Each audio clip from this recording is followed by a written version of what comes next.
It's time for Series 2. We've got our leads established, they've developed a great relationship, all we have to do now is... Right. Series 2 of The Revival is an interesting case study. It follows a successful first series, but with a new Doctor that changes the nature of the main relationship, which plays out in a set of episodes that fail to replicate the quality of the previous series. Don't get me wrong, there is a lot to like in Series 2, but when compared to the previous series, or the two that followed, it's clearly the weak link of the Russell T Davies era. The first one, at least. Let's start with our new protagonist. The 10th Doctor is obviously an incredibly iconic character, and probably the image that most people associate with the show, but I have to admit that in this series he fails to make as strong an impression as his predecessor, and is a far cry from the interesting character that he will become. For one thing, he lacks the character development that made the emotional moments of the previous series so compelling. Not only that, but I think Tennant struggles to flip between emotions as convincingly as Eccleston does, at least in his first series, and sometimes feels awkward or unnatural as a result. His conversation with the Connolly family, for example, sees him go from overly happy to concerned to angry in the space of a few minutes, and it comes across as a bit clunky. The other noticeable aspect of the 10th Doctor is his increased pride and sense of his own skill and importance. Already there's a demonstration of the hubris that will eventually become such a large part of this incarnation's personality. That's not to say that previous incarnations didn't have their fair share of self-indulgent moments or speeches. Eccleston had Everybody Lives in the Doctor Dances, but he was presented as more of a passive force in this situation, almost pleading with the nanogenes to save Jamie's life. Tennant, by contrast, is more comfortable highlighting his own actions, like proclaiming that he is the Doctor and that he cured them in New Earth, or publicly carrying the Olympic torch at the end of Fear Her. I'll admit that the New Earth example feels like they were trying to create a big moment to introduce the new Doctor, but it still fits with the other interactions later in the series, and so feels worthy of inclusion as an example of this Doctor's character. It's not always big moments either. There are smaller interactions that also point to an increased sense of his own superiority. He makes a snarky comment about being the Lord of Time in The Girl in the Fireplace, and belittles Lumik's intelligence in favour of his own in The Age of Steel. It's difficult to evaluate this side to the Doctor because I can't help thinking of where it will lead. This incarnation is very full of himself, but this aspect of his character will in time lead to some incredibly compelling moments, culminating in the spine-chilling finale of The Waters of Mars. But in this series they feel a bit jarring, often without the drama to make such hubris feel necessary or compelling. Part of what makes the ending to The Girl in the Fireplace so uniquely moving is that after a whole episode of showing off, the Doctor is faced with a conclusion that he didn't see coming and was powerless to avoid. Pride isn't the only emotion prevalent in this incarnation though, and there is obviously one big emotion that characterises both this series of Doctor Who and its two leads. I suppose there's no use beating around the bush. Let's talk romance. In principle, I don't think the idea of a Doctor-companion romance is a bad idea. It's a potentially unethical dynamic, but as a launchpad for compelling character work, I think it's an interesting concept. What does it say about the Doctor that they would endanger someone they care about or even claim to love? The introduction to any potential companion is almost always framed as a choice, but the opportunity of a life in the TARDIS makes the actual choice all but meaningless. Very few people would say no to this opportunity, and the Doctor must know that, so is it really a choice if they're offering something almost irresistible? Does their framing of life in the TARDIS obscure the very real dangers that occur with such a choice? Now, these questions are relevant for any companion relationship, but I would argue the inclusion of romantic love has the potential to heighten the emotional stakes more than a platonic relationship would allow. I say potential because there are platonic relationships in the show that are already sufficiently emotional, but romantic love can result in a specific vulnerability if properly utilised. I also don't mind the idea of a more romantic Doctor because it's only one interpretation of the character amongst many. I wouldn't want every incarnation to be the same, and the 10th Doctor's blatant romantic feelings, much like his hubris, mark him out as unique amongst his predecessors. I don't even think that a successful romantic Doctor exists solely as a hypothetical. I haven't listened to many Big Finish audios, but between Neverland, Zagreus and Scherzo, I think the idea of some romantic feeling between Charlie and the 8th Doctor is as compelling as it is believable. I think it really works, thanks largely to the chemistry of the two leads. So when I criticise the relationship between Rose and the 10th Doctor, I want it to be clear that my issue is with these specific characters rather than the very idea of romance within the show. I don't mind the Doctor being in love, but his love for Rose is so often exemplified through cheesy dialogue and melodramatic moments, neither of which are as compelling as the interactions between the Doctor and Rose in Series 1. To an extent, I can understand the difficulty in making this new relationship feel as compelling as the previous one.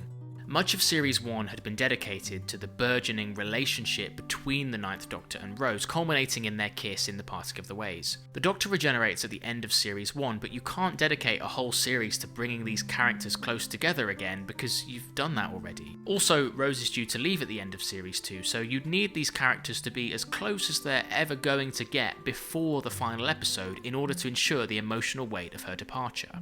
But Series 2 never manages to recreate the emotional moments of its predecessor. There's nothing as heartfelt as the conversation in The End of the World or the hologram message in The Parting of the Ways, for example. Instead, we get more cringeworthy interactions, like the duo's adoption of Cockney accents whilst investigating Rose's copper's hunch in Fear Her, or the way that they speak at the same time in The Idiot's Lantern. It's meant to be cute, but it feels more smarmy than anything else, and just leaves me cold. I think the only time it really works is in Tooth and Claw, when Rose wagers that she can get Queen Victoria to say that she isn't amused, but this could easily be an interaction between two friends rather than a budding couple. I don't mind the odd cheesy line, but as an addition to strong character chemistry, not as a substitute for it. As far as it relates to the wider cast, I think this focus on romance negatively impacts certain characters, particularly Mickey and Sarah Jane Smith. Taking Sarah Jane first, her relationship with the Doctor is presented through the lens of his current one with Rose. There are jokes about her being the ex, complaints of how he never talks about her, and jealousy from Rose that results in several instances of bickering before an eventual reconciliation between the two companions. I think that this scene is particularly disappointing, in which the Doctor is questioned by Rose about whether he'll leave her behind. The Doctor specifies that it wouldn't happen to Rose, but he doesn't explain what makes her different from any of his other companions. The implication is that it's because he loves Rose more than the others, or that it's at least a different sort of love, but it feels like an attempt to demonstrate the importance of this current relationship by diminishing the importance of previous ones. It's an unsatisfying way to showcase how important these two characters are to one another, and is particularly hard to swallow when this series had yet to adequately demonstrate why this relationship is so special. Instead, we're just told that it is. I mentioned in the last retrospective how Nine was often confrontational with other male characters, but he often became more accommodating once they had proven their worth. This change makes Mickey's treatment from the Doctor particularly hard to watch, as he had already proven himself to the previous incarnation. In Rise of the Cybermen, for example, the Doctor and Rose have to hide their laughter when they notice Mickey continuing to press the button on the TARDIS, and in the next episode he is completely left out of the planning. It's a shame to see him reduced to such an obvious third wheel. This was kind of implied in Series 1, but it was never shown as blatantly, and at least they used it there to facilitate genuine drama, like the argument in Boomtown, rather than a source of mediocre comedy. I suppose it does force Mickey to finally separate himself from Rose, which is a satisfying character development in its own right, and his departure at the end of Age of Steel is probably more impactful than Rose's later on. Overall, in Series 2, both the Doctor's characterization and the relationship between the two leads feels forced and manufactured. The series contains several big moments, like the Doctor's impassioned speech to the faceless Rose in The Idiot's Lantern, or the eventual separation of Rose and the Doctor and their final meeting on the beach, but without decent chemistry and proper character growth, they mostly fail to land. The more subtle moments also lack weight for the same reason. When the Doctor is about to fall into the Satan pit, he tells Ida to give Rose a message before trailing off and suggesting that she already knows what he's going to say to her. It's meant to be a significant moment where we get a brief glimpse into the Doctor's true feelings and see him reveal a hint of the emotion that he had otherwise kept hidden. But these feelings haven't been hidden, they're blatant from the very first episode, and without the chemistry required to make such a relationship feel believable or compelling, this insight into the Doctor's mind feels like a wasted opportunity.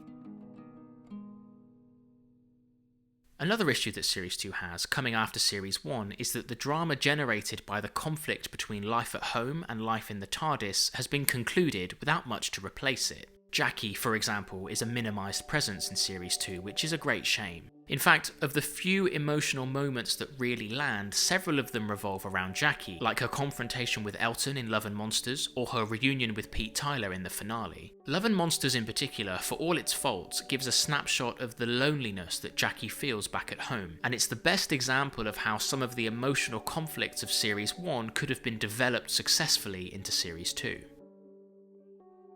Looking at the selection of stories on offer, there's quite a noticeable dividing line between the best and worst episodes of the series.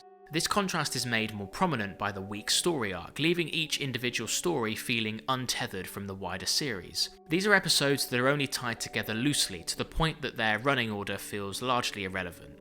The story arc revolves around the establishment of Torchwood, a secret organisation set up to protect the UK from extraterrestrial threats. Torchwood is referenced throughout the series, but it doesn't generate much tension. There's hardly any mystery as to its purpose or aims. The entire remit of the organisation is explained in the series' second episode. In fact, Torchwood had already been seen in the Christmas invasion as being related to the shooting down of the Sycorax ship, so it wouldn't be unreasonable to imagine the scope of this military organisation before you even started Series 2.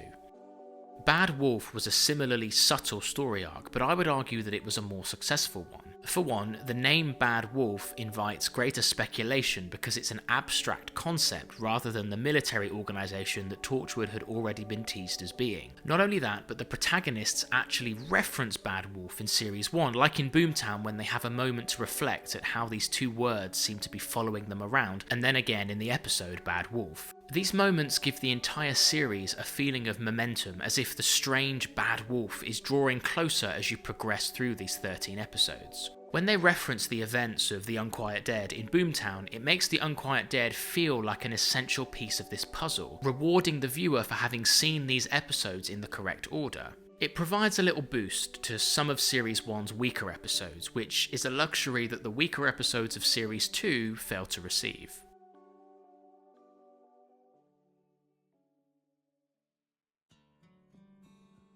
Most of Series 2's best stories are pleasingly familiar, focusing on ideas, characters, or settings that we've seen before. I would define several of them as being strong comfort stories, the kind best watched on a rainy afternoon. Tooth and Claw involves a werewolf, a familiar creature taken from common folklore, and takes place in the Victorian era, a setting and aesthetic well represented by books, film, and television. Rise of the Cybermen and Age of Steel, meanwhile, revive the most popular classic villain from the show after the Daleks, and recreates their origin for the modern era. The Impossible Planet and the Satan Pit revive the classic Base Under Siege format of the Troughton era, and the central gimmick of School Reunion is the return of an iconic companion from the 1970s. The one exception to this is The Girl in the Fireplace, which is completely original and unlike anything else the show had ever done, but outside of this story, the best episodes of Series 2 rely on comfortable formulas or familiar tropes and settings. Now, this isn't necessarily a problem. The Impossible Planet contains one of the best examples of a base under siege, and as far as monster-centric runarounds go, I struggle to think of a better example than Tooth and Claw. If these plotlines are examples of Doctor Who's bread and butter, then these stories are the equivalent of fresh sourdough with Lurpak. Not only that, but they do include some new ideas that work within their familiar tropes. The satanic themes and vivid imagery of the Impossible Planet elevates it to something slightly greater than your average Base Under Siege story, for example. It's more the fact that these familiar-feeling episodes stand out when contrasted with the stories that deal with more original concepts, with these latter episodes often being of a much poorer quality. Most of Series 2's best episodes are superlative examples of formulaic storytelling, whilst the stories with the more interesting plots fail to match their quality in every other aspect. New Earth and Love and Monsters are two stories that feature genuinely great ideas, but in both cases these ideas are wasted, with the attention instead placed on weak attempts at comedy rather than the compelling concepts that both episodes introduce. This misguided focus means that several of these episodes feel empty, as if they exist mainly to provide a way for the two leads to showcase their relationship in preparation for the finale. Even the finale itself, the titanic clash between the Daleks and the Cybermen, is framed around the Doctor and Rose's relationship, and devotes a large portion of the runtime to their interactions and eventual separation. Their weak chemistry only serves to highlight how hollow some of these stories really are. It's also another fairly Earthbound series, with most of these stories taking place on Earth or an equivalent of it. New Earth is technically the first alien planet that we get to really see, but come on. I don't think that the setting can make a good story into a bad one, but I do think that a boring setting can hinder an already weak story, and several of these episodes take place in mundane locations that allow for very little visual flair. Fear Her, The Idiot's Lantern, Love and Monsters, and School Reunion are all set in or around suburbia in the modern day or close enough. The Cyberman two-parter might have the Tyler Mansion and Lumix airship, but it also revolves heavily around the streets of contemporary London. If I had to think of a visual identity for this series, I would have to lean towards bland, in part because of these drab settings. Again, don't get me wrong, Tooth and Claw and the girl in the fireplace look gorgeous, and the Impossible Planet utilises its basic setting to create a great sense of claustrophobia. But much like the grungy vibe of Series 1, this blandness is what stands out in my mind as the visual style most representative of the series as a whole. Fear Her, in particular, feels like the cheap replacement story that it is, and this is only made worse by its boring setting. This scene in the Weber kitchen has also always struck me as being particularly poorly shot and lit, and is symptomatic of the worst tendencies of Series 2's visual direction. Overall, the lack of a compelling central relationship or a strong series arc, as well as limited character development from the two leads, results in a series that lives and dies solely on the quality of its individual episodes, more so than most other series. Now, you might be thinking, surely every series should be judged solely by the merits of its individual episodes, but a strong central relationship and a fulfilling character arc can make even the weakest episodes feel worthwhile and important in the context of a wider series.